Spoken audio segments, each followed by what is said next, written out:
This series is all about trailblazers, highlighting the Filipino trailblazers that have graced us with their talent and their voice. And here on our show, we have the one and only Ranella Ferrer. My goodness, guys. Thank you, Marc, for having me. What an honor. And congratulations on your show. Yes, thank you. Yes. You've been talking about this for years. Yes. And you deserve this. And I'm so happy to be a part of it. Thank you. So much. And I remember Ranella and I were like saying, like, let's manifest this talk show. Let's manifest this talk show. It not only took like 1 month, but it took like years. Yeah. Look at it now, 2024. Yeah. Starting with a bang. Yeah. With your show. Exactly. Congratulations.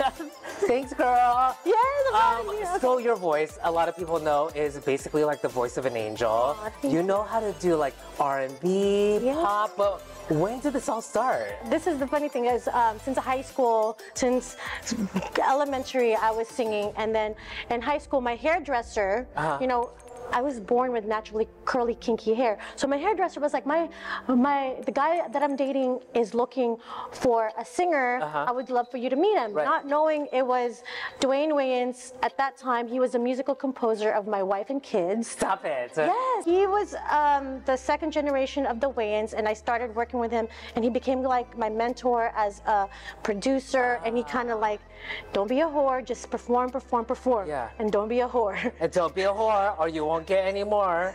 Is that what it is? So yeah, and he kind of like, you know, pretty much protected me from the industry, and I listened to that. I perform, and that's kind of like how it started. MySpace at that time was big. And tell us, you first started your career at Dragonfly. So for those who don't know what Dragonfly is, tell us please. So Dragonfly is a little club in Hollywood.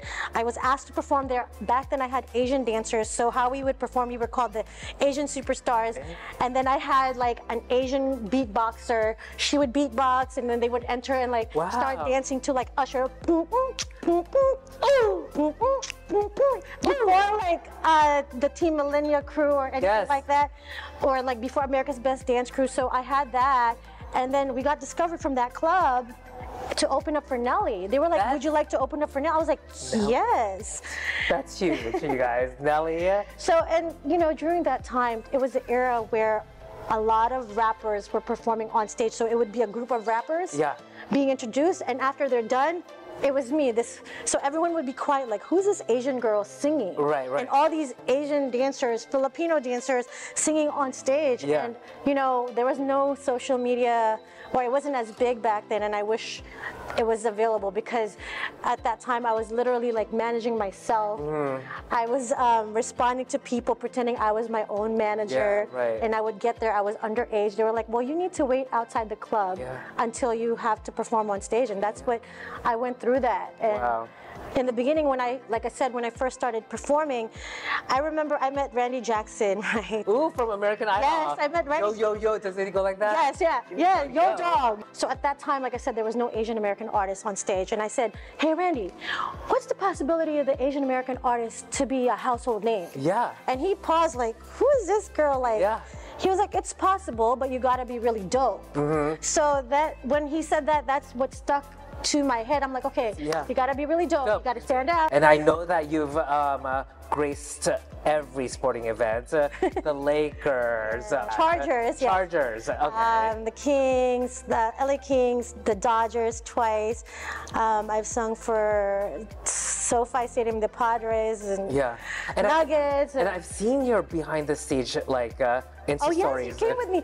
And it is so unbelievably cool when you go backstage of like Staples Center or any of those big arenas. Like, what do you feel that adrenaline rush when you're about to hit there for like 2 minutes? Okay, so well, the first time that I ever really got super nervous was the first time that I got booked to sing for the Lakers. Okay. And it was Kobe's last season. Oh my God. So I've been trying for years to sing the National Anthem, but I wasn't trying as hard because, you know, like I said, you get what you put in. Yes. And this year, 2015, I was really trying hard. I'm like, it's Kobe's last season. I have to sing for the Lakers. Yeah. To me, whenever I see a stadium, I get so excited because it's another way for me, and this is truthfully told, it's another way for me to share my gift, my passion, when I'm actually inside a stadium singing in front of 30 to 70,000 people. That's a lot. Yeah, and you're like, Denzel Washington is right there, and freaking Justin Bieber, Ciara, and it's just like, God, I can't believe I'm about to sing in front of these great people for 2 minutes. It's literally just me and my voice. And everyone's just stops, like no music, nothing. It's just focuses on. And it's silent, like you can It's silent. hear the pin drop. Yeah, and it's crazy because it's like, at that moment, it's just all your nerves are just like this. And you know, the funny thing is, like, before you sing for those events, they give you like a free buffet. And you know, I love food, you know, we'll talk about Revenge Body so later on. But before I sing, I can't eat. So they give me a buffet before I sing, and I'm like, how am I gonna eat? If I'm too nervous to eat, I'll be bloated, I'll burp like if I... Yeah. I do love that you're just so open about it, because not a lot of people are open to sharing their story, and for you to say, like, you know, I gained weight, and then you went on season 1 of Khloe Kardashian's Revenge Body. That was amazing, and you're like the first Filipino to be on that season and the show. Right, so tell our viewers about that. That same night that I sung for the Lakers, I saw the list for Revenge Body. Have you gained weight? Yes. Have you lost love? You know, have you been in love and, you know, that person called you fat? Yes. It was all me, and then I answered all the questions, and then that same week I got the call, and they were like, Ranella, we would like for you to come in, and I'm just like, what? Yeah.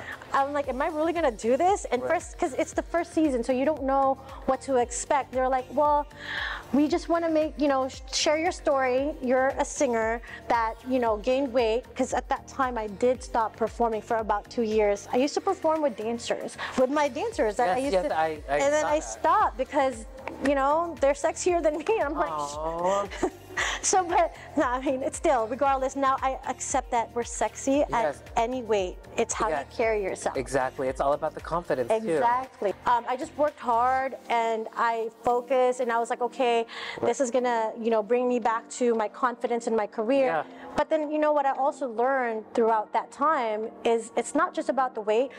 People who were on the show had different mental issues. Yeah, like their situations. Every person who has gained weight or lost weight has a story, and it's not us to judge who gained weight or not. Lost weight. It's just like that you should judge the kindness of their soul. Absolutely. You are like amazing. You've done it all. You have been on Khloe Kardashian's Revenge Body. You have sung for the Lakers. Like, what is next for Ranella? You know, I just continue to be myself, like doing the hosting gigs. And you're such a good host. Thank you so much. And I still want to be able to sing for the Rams and to all the biggest stadiums of the world, and one day Super Bowl. And so Ranella, my show's all about giving back. It's paying it forward, right? Absolutely. And you have graciously volunteered yourself to help someone conquer their fear. I love that, yeah. Right? And so you guys, don't go away. We are gonna meet that one special person.